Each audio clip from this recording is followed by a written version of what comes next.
آپ صلی اللہ علیہ وسلم کو اللہ نے تسلی اس لیے دی کہ جیسا کہ آپ جانتے ہیں کہ آپ صلی اللہ علیہ وسلم نے بہت دکھ اٹھائے ہیں اس دین کی خاطر، اور کافروں نے بڑی اذیتیں پہنچائی ہیں۔ جیسے ہی آپ نے خطبہ ارشاد فرمایا تھا کوہ صفا پر، اسی وقت سارے لوگ دشمن بن گئے تھے، اور اسی وقت آپ کے چچا نے آپ صلی اللہ علیہ وسلم کے خلاف بکواس شروع کر دی تھی۔ چچا ابو لہب نے اسی وقت کہا تھا تبا لک یا محمد لہذا جمعتنا، کیا محمد تو نعوذ باللہ ہلاک ہو جائے، تیرے ہاتھ ٹوٹ جائیں، کیا اس وجہ سے ہمیں جمع کیا تھا؟ تو اسی وقت سے گستاخیاں بھی شروع ہوئی اور ان لوگوں نے تنگ کرنا شروع کر دیا۔ پھر وقت گزرنے کے ساتھ ساتھ کبھی راستے میں کانٹے بچھاتے، کبھی اعلانیہ آپ صلی اللہ علیہ وسلم کو شاعر، مجنون، دیوانہ کہتے، اس قسم کے نعرے لگاتے، کبھی جادوگر کہہ کر پکارتے، اور لوگوں کے کان بھرتے کہ ان کے قریب نہ جانا، ان کی بات نہ سننا، اور ظاہر بات یہ بھی بڑی اذیت ناک چیزیں تھیں۔ پھر اس سے بڑھ کر انہوں نے بائیکاٹ کر دیا 3 سال شیب ابی طالب، وہ جس طرح گزارے اللہ کے نبی صلی اللہ علیہ وسلم نے اور صحابہ نے انہی کو بتایا، اتنے سخت وہ 3 سال تھے۔ صحابہ فرماتے ہیں کہ ان کافروں نے کھانے کی اشیاء تک بند کر دی تھی، اور اتنا ہم پریشان تھے کہ درختوں کے پتے کھا کر گزارا کرتے۔ اور اس طرح ایک صحابی فرماتے ہیں کہ رات کا وقت تھا، بھوک کی شدت تھی، تڑپ رہا تھا، میرے پاؤں کو کوئی گیلی چیز لگی، میں نے اس کو اٹھا کے نگل لیا، آج تک مجھے نہیں پتا وہ کیا چیز تھی۔ یعنی یہ ایام تھے مکہ کی زندگی میں شیب ابی طالب 3 سال اللہ کے نبی نے گزارے۔ پھر طائف کا واقعہ آپ حضرات کے سامنے ہے جو سب سے زیادہ المناک تھا۔ تو یہ واقعات ایسے ہوئے تو اللہ نے اپنے حبیب کو تسلی دیا، میرے محبوب یہ صرف آپ سے دشمنی نہیں کر رہے، بلکہ میں نے جتنے بھی نبی بھیجے ہیں ہر قوم میں انہوں نے اپنے نبی سے دشمنی کی ہے اور اپنے نبی کو تنگ کیا ہے، بڑی اذیتیں پہنچائی ہیں۔ تو ظاہر بات ہے جب کوئی تکلیف عام ہو جاتی ہے اس کا دکھ کم ہو جاتا ہے، اس لیے اللہ تعالیٰ نے اپنے حبیب کو تسلی دی، کیا میرے محبوب آپ ان باتوں میں پریشان نہ ہوں،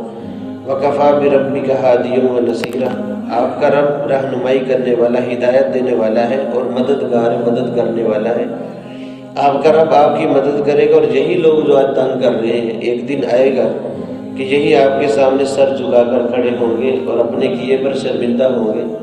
پھر اللہ نے اپنے نبی کو وہ دن دکھا دی اپنی زندگی میں ہی، فتح مکہ کے موقع پر۔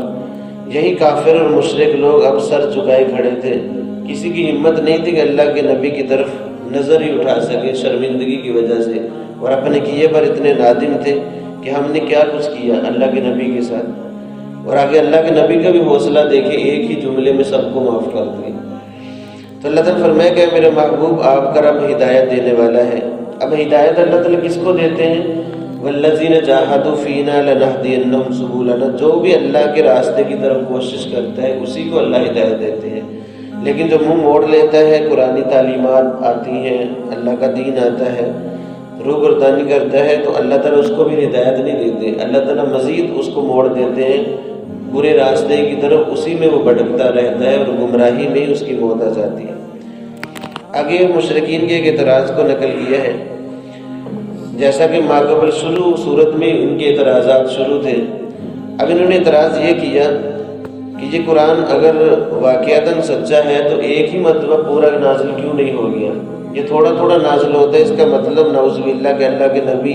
خود سوچتے رہتے ہیں، کچھ آیات بنا کر ہمیں سنا دیتے ہیں۔ اگر یہ قرآن اللہ کی طرف سے ہوتا تو ایک ہی مرتبہ نازل ہو جاتا، کیونکہ ان لوگوں نے یہودیوں سے سنا ہوا تھا کہ تورات اکٹھی اللہ نے نازل کی تھی، وہ آسمانی کتاب تھی، اس وجہ سے انہوں نے یہ مطالبہ کر دیا۔ اللہ تعالیٰ نے اس کا جواب یہ دیا کذالک لنثبت بہ فؤادک، اے میرے محبوب ہم نے اس کو اکٹھا نازل اس لیے نہیں کیا کہ ظاہر بات اکٹھا اگر نازل ہو جاتا تو مشکل ہو جاتی اور یاد کرنا اس کا مشکل ہو جاتا، صحابہ کرام کے لیے، آپ کے لیے اس کو محفوظ رکھنا مشکل ہو جاتا، پھر اس کا لکھوانا مشکل ہو جاتا۔ اسی طرح اگر کوئی مشرک اعتراض کرتا تو اس کا جواب ڈھونڈنے میں بھی کم از کم کوئی مشکل پیش آتی، تو اس لیے میں نے یہ آہستہ آہستہ نازل کیا تاکہ میں آپ کے دل کو مضبوط کر سکوں،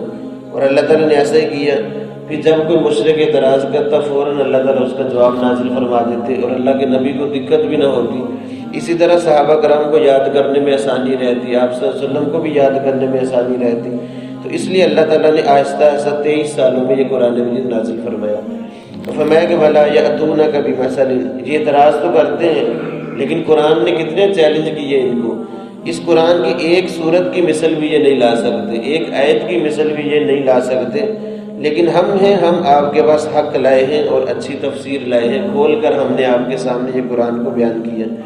اور یہ جو لوگ اعتراض کرتے ہیں، آج آپ کو تنگ کرتے ہیں، پریشان کرتے ہیں، ایک دن آئے گا روز محشر کا، یہ اپنے کیے کا جو عذاب ہے وہ بھگتیں گے۔ فرمایا کہ روز محشر ان کو چہروں کے بل گھسیٹ کر جہنم میں پھینک دیا جائے گا، اور فرمایا یہی لوگ سب سے بدترین ہیں مکان کے اعتبار سے، وہ سب سے زیادہ بھٹکے ہوئے راستے کے اعتبار سے۔